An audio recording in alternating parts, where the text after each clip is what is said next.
On est là pour débriefer les poules des clubs français en Europa League ou aussi, là, on va parler aussi de Rennes en Conference League quand même. Si. Euh, Vas-y. Non, j'allais dire qu'il y avait quand même des beaux petits clubs français pour jouer les deux moins bonnes compétitions européennes, enfin les deux compétitions en dessous de la Ligue des Champions. Mhm. Donc ça va être intéressant à suivre. Je pense qu'il y a des chances d'avoir des résultats. Il y a des choses à dire, il y a des équipes à débriefer, à analyser et des petits pronostics à faire aussi.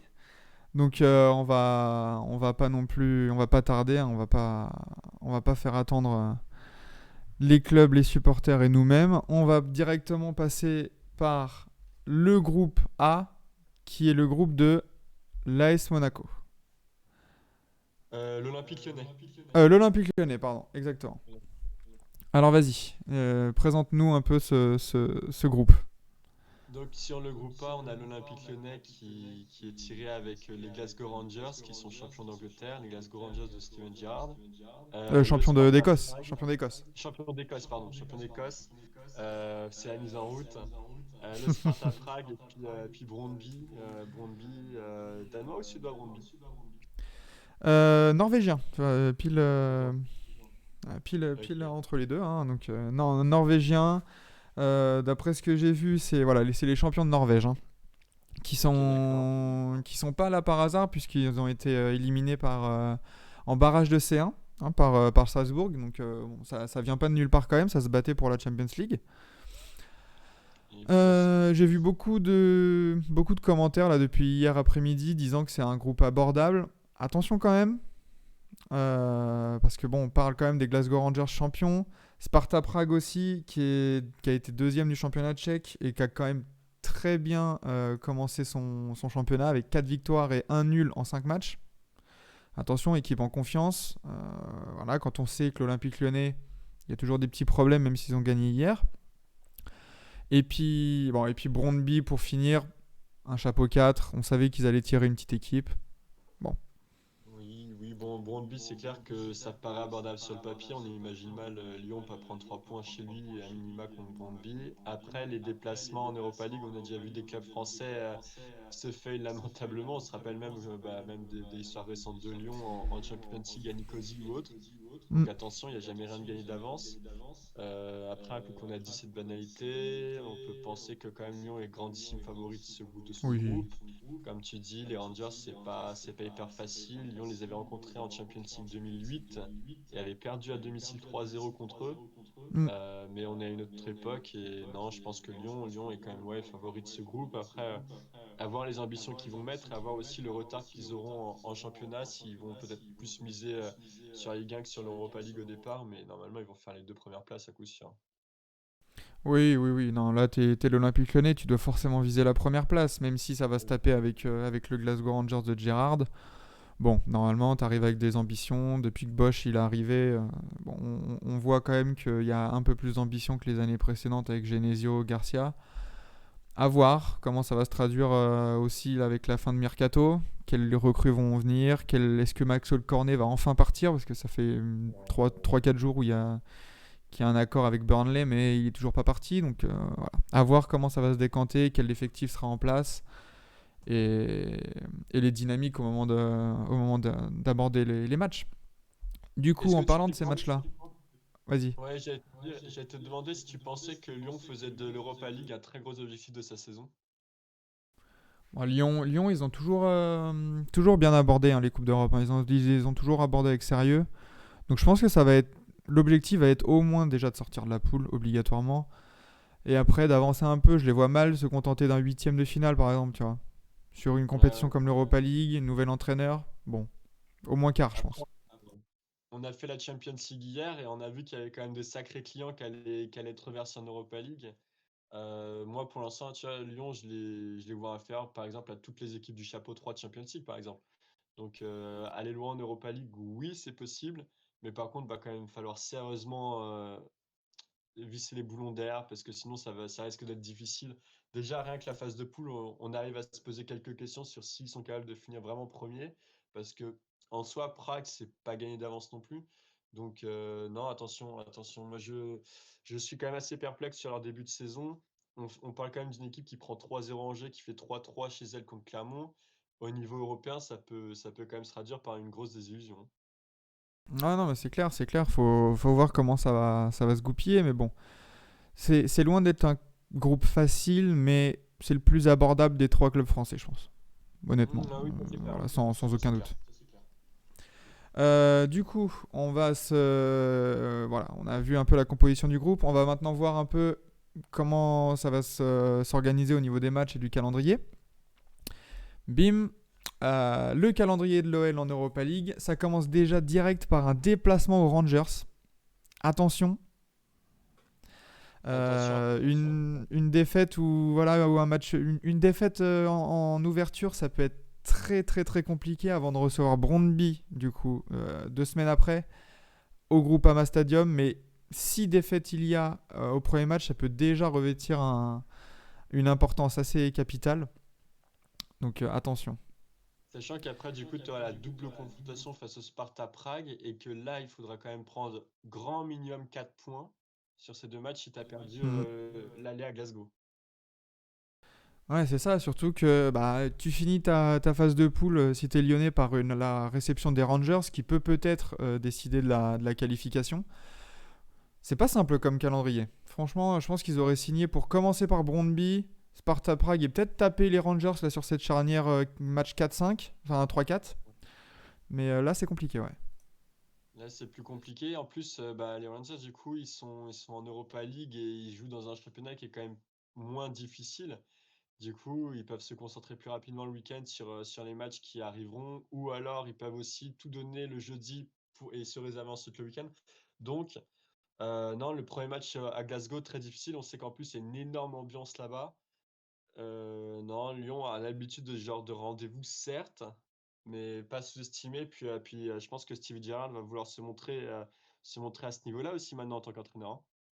Ah, c'est clair. Déjà qu'il a montré des belles choses en championnat.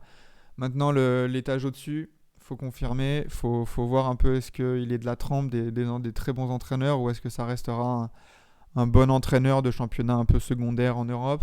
Faut voir. Est-ce que tu as la date du match?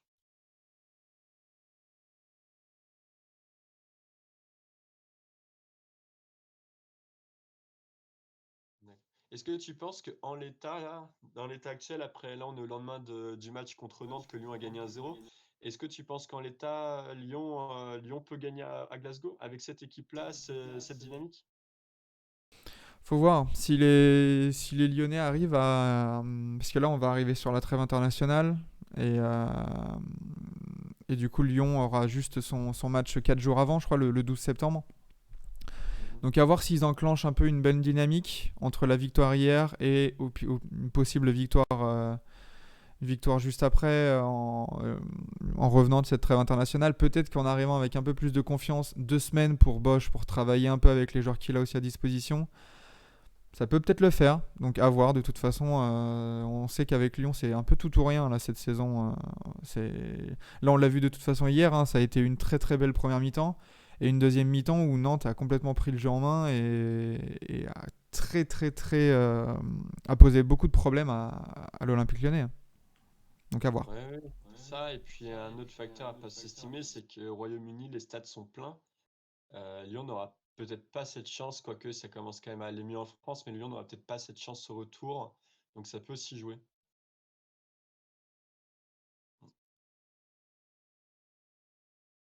Du coup, on va passer au deuxième groupe. Le groupe B, c'est lui cette fois-ci de l'AS Monaco.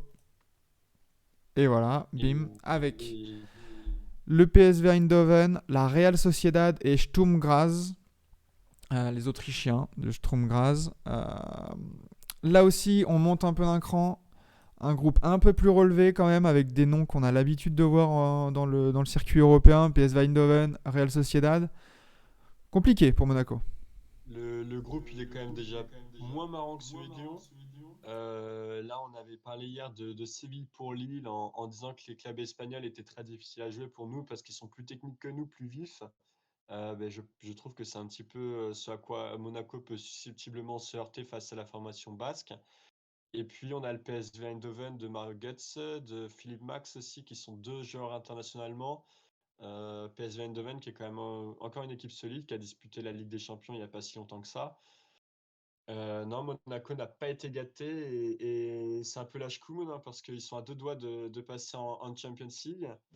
Et au final, ils se retrouvent dans un groupe d'Europa League qui est relevé. Donc, non, c'est quand même pas de chance pour le moment pour Monaco. Après, évidemment que sur papier, ils peuvent se qualifier, hein.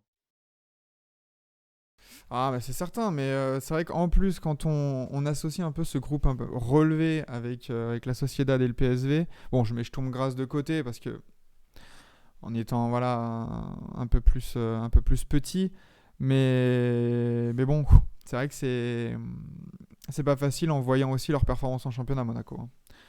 Monaco C'est très ça. mal embarqué en championnat, qui montre pas beaucoup d'évolution dans le jeu. C'est bon, c'est inquiétant oui, vas-y. Après, pour un gros match, ils font quand même deux beaux matchs face au Shakhtar. Même en Ukraine, ils ont été quand même fait un beau match. Est-ce que les résultats en demi-teinte, plus qu'en demi-teinte en Ligue 1, s'expliquent pas aussi par le fait qu'ils misaient pas mal sur une qualification en Ligue des Champions? C'est possible. Non, moi, là, je pense que l'interrogation, c'est qu'on va avoir des matchs, par exemple, comme contre la Real Sociedad, où la défense monégasque va être pas mal sollicitée. Et il y a quand même la question de la solidité défensive et du niveau d'Alexander Nubel dans les buts, qui pour l'instant n'a pas du tout rassuré. Il fait pas d'arrêt décisif. Or, on sait que si tu veux aller loin dans une Coupe d'Europe, si tu vas à minima passer les poules, bah, faut avoir un bon gardien. Alors devant, je pense qu'ils vont savoir régler un petit peu la mire, hein. Voland et Ben Yedder, c'est des très bons attaquants, c'est des attaquants d'Europa League. Donc pour moi, ils peuvent clairement marquer. Mais ouais, derrière, il va falloir que Newell il sorte quand même quelques arrêts au bout d'un moment, hein. Bah, c'est sûr, sachant qu'aussi, surtout à la Real Sociedad, tu as quand même des joueurs offensifs qui sont très très très jeunes et très très talentueux aussi, hein. On a Oyarzabal, on a Alexander Isak aussi, qui a été une des révélations de l'Euro 2020. Donc attention. Et ouais, Monaco va falloir gommer ses erreurs et ses errements défensifs, un peu, voilà, mettre un peu de confiance dans ce groupe-là pour pouvoir se qualifier, parce que avec ces trois équipes, moi je les mets vraiment sur un pied d'égalité, hein, ces trois équipes. Il n'y en a pas une qui se détache pour moi, hein. Ça va Ouais. jouer, ça va être compliqué, ça va être serré. Mm. Non, je suis d'accord avec toi. Je mets peut-être la Real Sociedad un petit cran au-dessus du PSV, mais vraiment un léger. On verra ce que ça donne sur le terrain. J'ai vu la Real Sociedad évoluer contre le Barça au Camp Nou, défaite 3-2 contre 4-2 contre le Barça. 4-2, ouais. Et sur certaines séquences, la Real Sociedad avait quand même fait mal aux Barcelonais, hein. Donc attention, c'est une belle équipe. Ils sont pas là par hasard. Ils ont été longtemps pas très loin de Séville l'année dernière en Liga. Non, c'est une belle équipe avec des joueurs comme Mikel Merino. On avait dit, tu avais dit aussi les attaquants, mais tu peux rajouter Barnechea, Porto. Et puis derrière, ouais, t'as le français, le normand. Enfin, c'est quand même une équipe complète pour moi qui a plus de certitude que Monaco aujourd'hui, au moment où on se parle. Après, en ce qui concerne le PSV, ils perdent Doniel Malen cet été. Donc c'est quand même une perte assez lourde. Donc à voir s'ils auront un potentiel offensif qui leur permettra de rivaliser. Mais ouais, non, c'est un groupe sympathique, comme tu dis, avec pas mal d'enjeux. Puis un niveau ouais, relativement égal. Ah non, c'est clair. Et par contre, à l'inverse de Lyon, leur calendrier est beaucoup plus clément à Monaco. Parce que Mm. ça commence par la réception de Sturm Graz le 16 septembre. Donc ça déjà, tu peux compter sur une belle performance et profiter justement de la réception de la petite équipe un peu de ce groupe pour engranger 3 points et prendre la tête du groupe. Du coup, réception de Sturm Graz à l'aller qui dit déplacement là-bas en Autriche pour le dernier match. Donc là aussi, si c'est un groupe serré et que ça joue à la dernière journée, je suis bien content de jouer la petite équipe. C'est clair, c'est clair. Et après, bah voilà, le match du 30 septembre, hein, le deuxième match de toute façon est toujours très important, hein. Le déplacement à la Real Sociedad, il ne faudra pas le manquer, surtout à un horaire comme ça, là, 18h45. Un match Alors, tôt. faudra pas le manquer en termes pour l'AS Monaco sur le match, mais faudra pas non plus le manquer en tant que spectateur parce qu'on a deux équipes très joueuses qui vont s'affronter et ça risque vraiment d'être un beau match. Ça, je le coche dans mon calendrier, sûr. Ah, c'est clair. C'est clair, le petit Real Sociedad Monaco là, qui va être décisif. Et du coup, la réception de la Real Sociedad en avant-dernier match. Ça va être un groupe vraiment sympa à suivre, voilà, au fil des matchs, au fil des semaines. Ça va être très serré, je pense. Et tiens, on l'a pas fait pour Lyon d'ailleurs, mais le pronostic du groupe pour Lyon, tu mets qui? Bah, pour l'instant, là, sur la tendance actuelle, bah, écoute, je mets les Rangers qui en tête malgré tout, Mhm. avec Lyon deuxième, quand même, qui se qualifie, puis Sparta Prague et puis Brøndby dernier. Ouais, pareil. Je te suis. Sur la forme actuelle, ça peut toujours changer. Lyon a les capacités hein, de finir premier de toute façon, mais bon, pour l'instant, Rangers en un, Lyon en 2, et ça va se qualifier pour les huitièmes de finale. Voilà, tranquillement. Et Mm. donc pour Monaco, je remets vite fait le groupe. Alors, moi, je partirais sur la Real Sociedad en un. Et quand même Monaco en 2. Sur ce qu'ils ont montré contre le Shakhtar, voilà, on sait que le championnat, il y a eu aussi une préparation un peu plus lourde pour justement les barrages et tout ça de la Ligue des Champions, mais je vois quand même Monaco tout petit peu supérieur au PSV, surtout dans le potentiel offensif. Voilà, avec le nouveau venu Baudu, avec Ben Yedder, Golovin qui se remet en route. Bon, ça peut être pas mal et je les vois vraiment. Je les vois deuxième, ça va se qualifier et par contre prendre un gros en huitième. Ouais, je te suis aussi sur le classement du groupe. Je pense que tu voulais dire PSV 3, bien sûr. Oui, bien sûr. Euh, donc, je te suis sur le classement du groupe. Euh, Qu'est-ce que je voulais dire? Monaco, oui, Monaco devant le PSG, ça me paraît pas déconnant. La double confrontation sera vraiment très importante parce que là, ils vont s'affronter deux fois de suite, on l'a vu dans le calendrier. Donc, si tu réussis à prendre 4 points, 6 points face au PSV, tu te mets vraiment bien. Ensuite, oui, oui, la Real Sociedad, l'équipe qui a le plus de certitude, donc ça me paraît normal qu'elle termine en tête. Et puis, non, bah, c'est tout. C'est tout pour moi. Là, pour Monaco, ouais, comme tu dis, ils ont quand même un plus gros potentiel offensif que les Néerlandais. Et puis ici, c'est ce que je voulais dire aussi. Bah, peut-être que Sturm Graz ne va pas finir avec 0 point. Donc ça veut dire que si ça se trouve, Sturm Graz va prendre un point face à une des trois ou 3 points à un moment. Et que ça peut aussi compter sur le classement final. Donc à voir ce que le comportement de Sturm Graz va aussi être intéressant dans ce groupe. Si Monaco les bat et puis que sur le deuxième match, le PSV n'arrive pas à les gagner là-bas, bah déjà, tu aborderas la double confrontation face au PSV avec de l'avance. Je suis d'accord avec toi. L'analyse là, voilà, on partage la même et on souhaite bonne chance aux Monégasques. Hein, que ça va pas être facile hein, entre la remontée au championnat nécessaire et se battre en Europa League avec des équipes comme ça. Va falloir un sacré mental. Un sacré mental. Et puis par contre, ça reste une équipe quand même méritante parce que, comme on l'a dit, moi, face à Donetsk, que je me suis vraiment régalé. Ils ont sorti un gros match européen. On sait que c'est une équipe qui va pas galvauder la compétition. Donc, rien que pour ça, il faudra vraiment être derrière eux pour cette poule, quoi. Du coup, on passe au groupe de la mort. J'aime bien l'appeler comme ça parce que bon bah les Marseillais ont hérité quand même du pire groupe, je pense. Surtout quand est arrivé le tirage du chapeau 4. Le groupe E avec la Lazio de Rome, le Lokomotiv Moscou, l'Olympique de Marseille et Galatasaray en chapeau 4. L'équipe qu'il fallait pas prendre. Hein. Ah, clairement. Clairement, Donc, pour Marseille, c'est un tirage cataclysmique. même s'il y a de l'ambition, il y a du renouveau là un peu dans cette équipe après ce mercato agité, un gros renouvellement d'effectifs. Bon, Lokomotiv Moscou, on sait que les équipes russes, c'est tout le temps assez chiant d'aller jouer là-bas, en Russie. Galatasaray, bah, on connaît. De toute façon, c'est que des grosses ambiances. La Lazio, aller jouer au Stadio Olimpico. Galatasaray, bon, bah, on les présente plus. Et puis le Lokomotiv Moscou, on sait que les Russes, ils sont vraiment bien derrière leur équipe.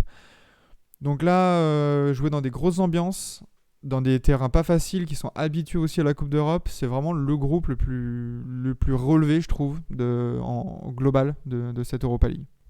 Sans aucun doute, trois grosses ambiances, et même quatre, hein, parce que va falloir aussi que les trois autres se déplacent à Marseille.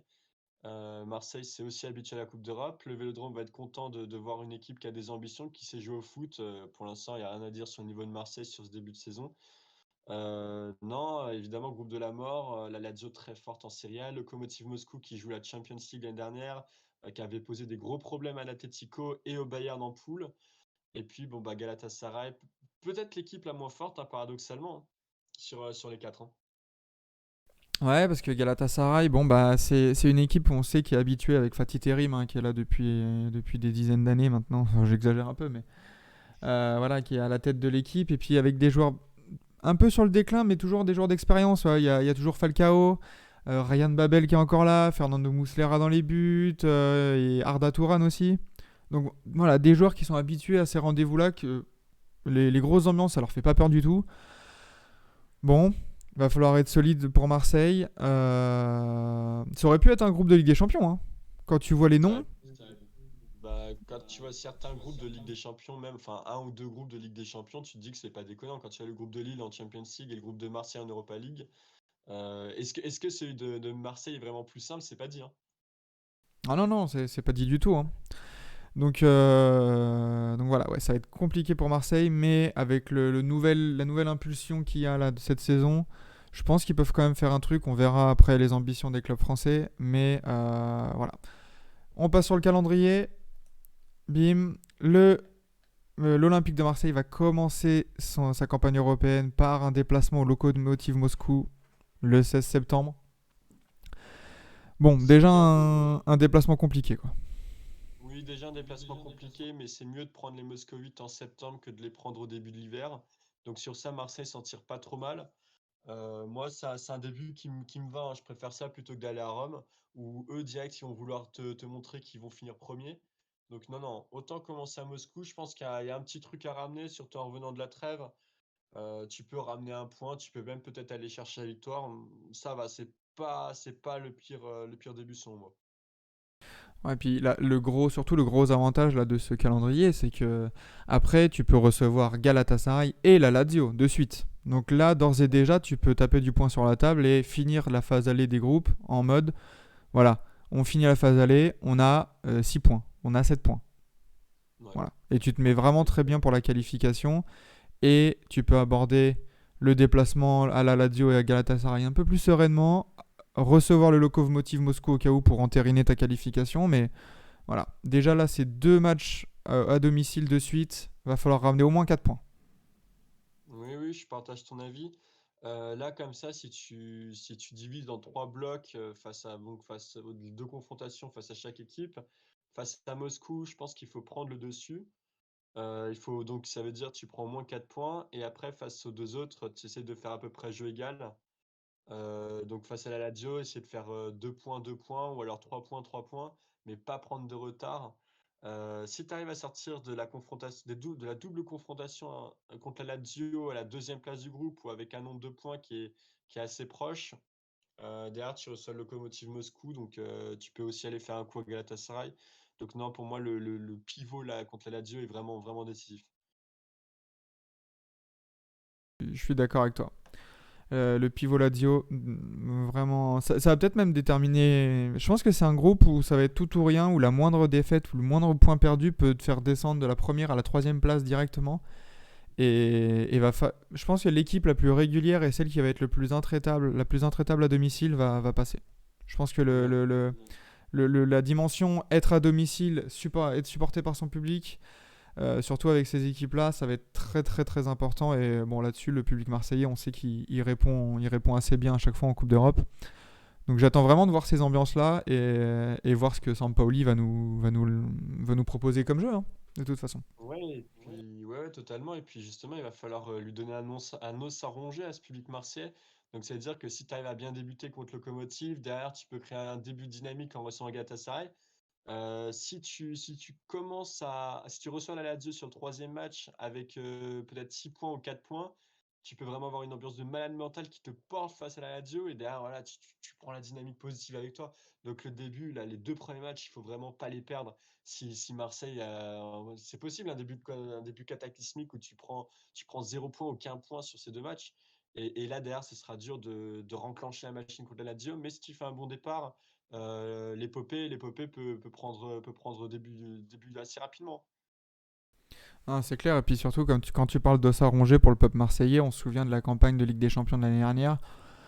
la grosse désillusion contre l'Olympiakos, Porto et City, avec un jeu pas terrible et tout ça. Donc bon, s'ils peuvent nous refaire une petite épopée en Europa League de type 2018, je pense que le peuple marseillais le voudra et Ah bah, ils en l'appréciera. ont, ils en ont besoin hein, pour leur fierté, etc. On est quand même dans une période où les projecteurs ils sont braqués vers Paris, où on parle de Paris vainqueur de la Ligue des Champions, tout ça. Tu peux pas le décorréler à l'histoire actuelle de Marseille. Le peuple marseillais a besoin aussi de vibrer, a besoin que son équipe la rende fière. Donc effectivement, si Marseille peut se qualifier, peut sortir d'un groupe comme ça, et puis derrière faire un beau petit parcours, évidemment qu'ils seront contents. Là, déjà, si tu sors de ce groupe-là, c'est déjà un bon début, hein. Ah, c'est clair. Et du coup, en parlant de ça, de sortir du groupe, pronostic. Allez, faut se mouiller. Faut se mouiller, faut se mouiller. Ok, Ah bah bah, oui, faut... moi je me mouille. Je pense que Marseille veut faire quelque chose. Alors ils sont peut-être un peu moins bons, en tout cas collectivement, peut-être pas encore au niveau de la Lazio, mais sur ce que j'ai vu sur les premiers matchs de Marseille en Ligue 1, c'est bon, c'est fort, ça, les mecs ils savent jouer ensemble, tu sens qu'il y a quand même une identité de jeu qui commence à se créer. T'as un président, à mon avis, qui veut pas que tu fasses de la figuration. T'as Sampaoli qui connaît la compétition. Donc Marseille se qualifie. Marseille joue les yeux dans les yeux avec la Lazio. Marseille finit deuxième pour moi parce qu'il y aura peut-être un ou deux petits plantages. Marseille finit deuxième derrière la Lazio. Et puis après, ça joue entre Galatasaray et Lokomotiv. Donc là, ce sera bien malin celui qui pourra répondre. Mais non, pour moi, Marseille se qualifie. Ils sont plus forts que Moscou et Galatasaray. Hmm. Alors, je suis d'accord, Lazio en 1, Marseille en 2. Par contre, moi, je te mets Lokomotiv Moscou en 3 et Galatasaray en 4. Je pense que le classement, là, tel qu'il a été, tel qu'il est, là, 1-2 Lazio Marseille. Après, on n'est pas à l'abri d'une surprise, hein. Marseille nous ont habitués hein, en Europa League aussi ces dernières années à perdre contre des équipes comme Jablonec, tout ça. Donc, bon. Le fait aussi d'avoir des équipes déjà très fortes, on l'avait dit pour le PSG déjà hier, ça peut aussi éviter toute forme de déconcentration et de prise de haut. C'est aussi un mal marseillais, ça. Voilà, on arrive un peu avec notre statut de gros club historique et on se fait avoir par une équipe chypriote ou biélorusse ou ne sais-je quoi. Donc bon, déjà d'être Ouais, mais directement dans le bain d'une Coupe d'Europe, ça peut être pas mal et je les vois bien se qualifier en jouant bien. Et surtout avec le retour de Milik qui va faire du bien aussi dans l'équipe, avoir un vrai neuf qui va conclure les actions entouré par tous les joueurs là qu'on a vus. Et on parle aussi encore de Amin Harit, de Adamounas aussi qui pourrait venir garnir les ailes et le secteur offensif. Donc ça peut être très très très impressionnant, très spectaculaire. Et tout ça pour faire rugir le Vélodrome quoi. Ouais, totalement. Si tu me permets un dernier mot sur l'OM, moi je trouve que quand je regarde l'effectif de l'OM, le jeu pratiqué et le staff, c'est l'équipe typique qui peut te faire mal en Europa League. Et je te dis ça, tu sais très bien que je suis pas supporter de l'OM, moi, mais c'est clairement l'équipe qui le gros poil à gratter avec des joueurs sud-américains très techniques, avec un gros buteur, avec un gardien qui sera forcément là. Tu prends Lirola, tu prends un gros milieu de terrain sur cette saison, tu as une défense qui semble tenir la route. Non, franchement, gros poil à gratter et on verra même s'ils sont inférieurs à la Lazio. La Lazio, c'est fort sur les dernières années. Mais maintenant, ils ont le droit de craquer aussi. On verra ce qu'ils vont faire. Moi, je crois vraiment dans les chances de Marseille. C'est paradoxal. Lyon a un groupe plus facile que Marseille et pourtant, je vois Marseille pas plus mal s'en sortir que Lyon sur cette phase aller. Du coup, tu me tends la perche pour la petite question que j'avais voilà, pour te mettre un peu sur le devant de la lumière, un peu sur la scène. C'est laquelle des trois équipes là qui a le plus de chances d'aller loin, selon toi quand on prend la difficulté du groupe, l'effectif, les dynamiques, Lyon, Marseille, Monaco, qui fait le meilleur parcours? Ça, c'est vrai que c'est une question assez piège. Ah bah oui. Moi, je pense que si Marseille sort de son groupe, il y aura tellement un fort engouement populaire derrière l'équipe. Si peu que tu tournes bien aussi en Ligue 1, gros engouement populaire derrière l'équipe qui peut te mener loin. Après, faut sortir du groupe. On voit que Lyon et Monaco ont plus de chances de sortir. Assez difficile comme réponse. Sur la fin, maintenant, je dirais que Lyon a plus de chances de terminer en tête du sien que les deux autres clubs. Donc peut-être que Lyon aura un 16e de finale plus facile. Et après, un coup que tu es en 8e, en quart, tu peux avoir de la chatte sur le tirage. Donc peut-être Lyon, mine de rien. C'est paradoxal par rapport à tout ce qu'on a dit avant. Ça ne veut pas dire que Lyon est plus fort que Marseille Monaco en ce moment, pas du tout. mais ouais, peut-être même l'institution qui a peut-être un peu plus d'expérience dans les Coupes d'Europe que les deux autres. Peut-être que Lyon peut aller un peu plus loin, mais par contre, voilà, va falloir resserrer les boulons en défense, hein, parce que si tu laisses des boulevards en Europa League, c'est mort. Tu as des équipes qui savent jouer. Tu vas prendre, si avais pris une équipe comme la Real Sociedad, tu peux prendre super cher. Donc non, il faut resserrer les boulons en défense. Mais allez, je vais mettre ma petite pièce sur Lyon. Mais ce qui ne veut pas dire que Marseille et Monaco sont pas capables de faire mieux que l'OL, hein. Allez, moi je vais faire ma petite pièce du supporter un peu, voilà, de mon affinité pour l'OM depuis toujours. Donc moi je pense que l'effectif de l'OM est mieux bâti pour aller loin dans une Coupe d'Europe, plus profond peut-être. C'est la grosse différence avec les années précédentes. Peut-être que Marseille a plus de profondeur dans l'effectif. On voit par exemple que là, Balerdi s'était fait expulser. T'as Alvaro qui rentre en défense centrale. Donc ça déjà c'est voilà, entre Saliba et Luan Pérez, c'est quand même une profondeur en défense aussi qu'ils n'avaient pas l'année dernière. Pareil au milieu de terrain. Là, il y a eu des ajouts. Camara est pas parti du tout, donc on a du Rongier, du Camara, Gerson, Guendouzi. Bon, ça fait du monde au milieu de terrain, sans compter les joueurs offensifs sur les ailes ou même Payet en 10, qui semble être dans une forme resplendissante cette saison. Donc, je pense que l'effectif est plus profond et mais après, la difficulté, c'est de sortir du groupe, hein. De toute façon, ça se trouve, Marseille, d'ici mi-décembre, finalement, ils terminent troisième, ils sont reversés en Conference League et puis on n'en parle plus, quoi. Donc, Oui. Après, faut comme voir. je t'ai dit, moi, Mais je partage ton avis. Je partage ton avis sur le fait que Marseille a l'effectif typique de l'équipe chiante en Europa League. Après, moi, si je prends aussi peut-être la dimension sur le fait que Marseille va jouer les premières places du classement cette saison en Ligue 1. Donc, va miser le podium. À mon avis, ça va faire podium Marseille cette saison. Lyon, c'est pas sûr. Lyon, c'est pas sûr du tout. Ils font un début de saison désastreux. Est-ce qu'à un moment donné dans leur saison, ils vont pas se réfugier derrière l'Europa League pour avoir quelque chose, un petit parcours sympa pour sauver un peu leur saison et du coup gagner des matchs, gagner des doubles confrontations, c'est possible aussi. C'est pour ça que moi, je voyais Lyon faire quelque chose. Après, sur l'effectif pur d'Europa League, en ce moment, Lyon, tu as perdu de paille. Marseille, tu t'es renforcé à balle.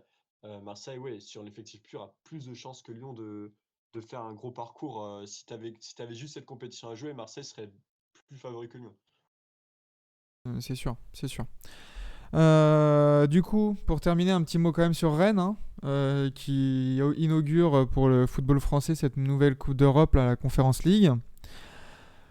Bon, avec les trois quarts des équipes engagées qui sont des équipes nouvelles, hein, sur la scène européenne. Il y a des équipes de Gibraltar et des équipes de Moldavie. Bon, ils ont quand même pas eu de chance au tirage, hein, parce que... allez. Tottenham, Stade Rennais, le Vitesse Arnhem et le NS Murat. Le NS Murat qui sont quand même pas n'importe qui, parce qu'ils ont été battus en barrage de Ligue Europa par Sturm Graz. Donc ça se battait quand même pour la Ligue Europa. Ça s'est incliné quand même 5-1 sur les deux confrontations. Mais voilà, ça ambitionnait quand même une petite participation en Ligue Europa. Ça tombe en Conference League. Attention, mais bon, je pense que les deux gros rivaux de Rennes, là, ça va être le Tottenham et le Vitesse. Oui, moi, mon avis, c'était que Rennes avait le droit de perdre ses deux matchs contre Tottenham en jouant au foot, en jouant son jeu. Tu peux prendre 0 points contre Tottenham en mourant les armes à la main. Par contre, contre Murat, ça doit être 6 points. Et contre le Vitesse Arnhem, ça doit être minimum 4 points. Tu dois te qualifier dans ce groupe-là. Après, je ne dis pas que ça va être facile. Vitesse Arnhem, ils vont jouer leur jeu. Petit déplacement aux Pays-Bas compliqué. Mais prendre un point pour Rennes face à Tottenham, ça va pas être simple, hein. On sait que sur un parcours d'Europa League, ils avaient déjà fait quelque chose de pas mal il y a 3 ans, 2 ans maintenant. Face à Arsenal ou face au Betis Séville, ils avaient pu à peu près rivaliser. Mais là, contre Tottenham cette année, ça me paraît difficile. Donc, à voir contre Murat et le Vitesse Arnhem. Si tu prends pas 6 points contre Murat, tu mérites pas d'aller plus loin de toute façon pour moi. Ah, c'est clair. C'est clair. Après, ils ont fait un bon recrutement. Rennes, je suis assez excité par ce qu'ils font. Bon, après, tu as toujours Pep Genesio aux commandes, donc à voir comment il va driver tout ça. Mais oui, je suis d'accord avec toi. Normalement, c'est 6 points contre Murat. Et après, tu gères. Au moins, gère à domicile contre Vitesse, déjà. Et si tu as 9 points, je pense que après tu peux aborder le déplacement aux Pays-Bas un peu plus sereinement. Et après, bah, Tottenham, c'est que du bonus, hein. Si tu arrives à prendre un point contre Tottenham, je pense que tu t'en sors bien. Et je pense que oui, ils vont se qualifier. À voir après Oxy. Du coup, je pense qu'ils terminent deuxième, hein, dans le groupe. On est d'accord Oui, là-dessus. je les vois terminer deuxième. Je pense que Tottenham est trop au-dessus des trois équipes. Ils peuvent peut-être perdre un match ou prendre un nul, mais globalement, ça va faire du 15-16 points Tottenham dans ce groupe-là. Ouais, c'est clair. Mais du coup, à voir aussi pour Rennes qui va terminer deuxième, selon nos pronostics, de voir qui ils vont prendre, sachant que les troisièmes de Ligue Europa sont repêchés en Conference League. Donc à voir aussi qui est-ce qu'ils vont prendre, parce que quand on voit des groupes bah, comme celui de Marseille, t'es Rennes, t'es en Conference League, tu peux te taper Galatasaray ou le Lokomotiv Moscou, c'est relou quand même. C'est clair que c'est pas un cadeau. À voir s'ils vont avoir envie de mettre du piment dans leur saison. Moi, je pense que ouais, je suis d'accord avec toi sur le fait qu'ils ont une bonne équipe avec le petit Souleymana, tout ça, qui sont pas mal. Non, non, ils vont vouloir se montrer, c'est sûr. Donc après, comme tu dis, ça va être la chance au tirage ou non. Pour l'instant, c'est pas très bien parti parce que quand tu fais une Conference League et que tu prends Tottenham, bon, je pense que je pense que t'aurais pu rêver un petit peu mieux. Donc non, ils vont devoir montrer qu'ils ont leur place dans cette Conference League en remportant les matchs face à Arnhem et face à Murat. Et puis derrière, bah écoute, peut-être que ça peut se renverser. Peut-être que tu peux prendre un troisième un peu plus simple ou un premier de Conference League un peu plus tranquille. Donc non, et puis ouais, pareil, la dynamique peut s'enclencher. Le Roison a envie de vibrer. Rennes, c'est une ville assez importante en France. Ils n'ont pas beaucoup de beaux parcours en Coupe d'Europe et je pense qu'ils ont envie que leur équipe fasse quelque chose. Donc ouais, non, Rennes, pourquoi pas, hein. Pourquoi pas faire un quart, pourquoi pas même aller jusqu'en demi dans ce type de compétition. Ça va être compliqué quand même, hein. Il y a des petites équipes quand même qui sont habituées aussi aux Coupes d'Europe, hein. T'as tout ce qui est le FC Copenhague, Feyenoord, AZ Alkmaar, en plus de l'AS Rome, Tottenham. Donc à arriver en huitième et en quart, la compétition là, elle va commencer quand même à se compliquer. Et donc on verra ce que peuvent faire les Rennais en plus du championnat, hein, qui auront aussi des ambitions de se requalifier en Coupe d'Europe, peut-être même en Europa League, hein, mine de rien. Donc on verra ce qu'ils vont faire. Ouais, ouais, totalement. Non, mais c'est vrai que tu as raison. Après, moi, j'aurais été assez pessimiste si Rennes avait, si j'avais vu ça il y a 4 ans. Maintenant, depuis leur parcours en Europa League, certes, c'est un one-shot, c'est sur une saison, mais sur un parcours en Europa League où tu as éliminé Betis Séville, où tu avais battu Arsenal chez toi, ça y est, c'est un club qui a montré qu'il pouvait faire quelque chose en compétition européenne. J'ose espérer qu'ils sauront réitérer à peu près ce genre de performance. Pour moi, si sur une année tu peux rivaliser avec ce genre de club, Betis et Arsenal, tu peux faire un truc en Conference League. Ah, je suis d'accord. Ok, on verra. Donc, je pense qu'on a tout dit. On a fait le tour des clubs français, on a fait le tour un peu de leurs ambitions, des forces en présence et un peu voilà, des dangers qui peuvent affronter, hein, ces équipes-là. Ouais, et puis Euh, je sais pas ce que t'en penses. Vas-y. Peut-être une petite question que je vais te poser, je sais pas ce que tu en penses, mais moi c'est une compétition que j'ai toujours bien aimée, l'Europa League, mais cette année je trouve que pour les clubs français c'est très très intéressant. Tu as quand même Marseille, Monaco, Lyon, c'est les gros clubs. Plus que Lille encore sur ces dernières années, concurrents ou en tout cas qui sont derrière le PSG. Ils sont tous en Europa League, donc tu as quand même des fortes chances de faire des beaux parcours. Donc non, pour moi, l'Europa League est très excitante cette saison pour les clubs de Ligue 1. Et puis bon, bah après, est-ce qu'il y aura la petite cerise sur le gâteau avec Rennes? Ça, on verra. Mais non, je trouve que c'est intéressant à suivre parce que plus que la Ligue des Champions où tu n'as que Paris et Lille qui sont engagés, moi, Lille ne fait pas rêver cette année, donc je préfère autant suivre l'Europa League que la poule de Lille, hein, en Ligue des Champions, c'est mon avis. Mais Bah, c'est ça, c'est que là, sur les 4 dernières années, tu as quand même les trois clubs, Monaco, Lyon et Marseille, qui ont fait au moins demi de Coupe d'Europe. De Ligue des Champions pour Monaco en 2017 et Lyon en 2020, il me semble, lors de ouais, la, 2020. de la coupure Covid, et puis Marseille en 2018 en Europa League. Donc c'est des clubs qui sont ambitieux et c'est vrai que ça va être sympa. Les Coupes d'Europe vont être sympas à suivre. Entre les ambitions de Paris, là, les trois clubs en Europa League et Rennes qui inaugure cette nouvelle Coupe d'Europe, ça peut être excitant et je pense qu'on aura plaisir à commenter les matchs et à suivre et à faire des comptes rendus, des notes sur le site et sur les réseaux sociaux pour un peu accompagner toutes nos soirées européennes. Comment il s'appelle le site déjà? Je suis pas sûr, mais je crois que c'est le club115.com. Je sais pas Ah, d'accord. si. Peut-être que les gens connaissent, je sais pas. Donc, Alors, sur. des analyses très intéressantes, c'est pas pour nous lancer des fleurs, mais je pense qu'il y a des analyses qui sortent un petit peu des sentiers battus. Et justement, je pense que vous avez vu on attendait quand même pas mal l'Europa League. On vous a quand même assez bien teasé, je trouve, sur Marseille et Monaco, qui peuvent faire quelque chose, qui ont des belles petites équipes. Donc n'hésitez pas à retrouver nos analyses sur ces clubs, hein. Eh ben, sur ce, le mot de la fin, il est tout trouvé. On se retrouvera du coup pour des prochains live tweets, des articles, des vidéos sur le site, sur nos réseaux. En attendant, eh ben, on vous dit à la prochaine. À la Ciao. prochaine. Salut.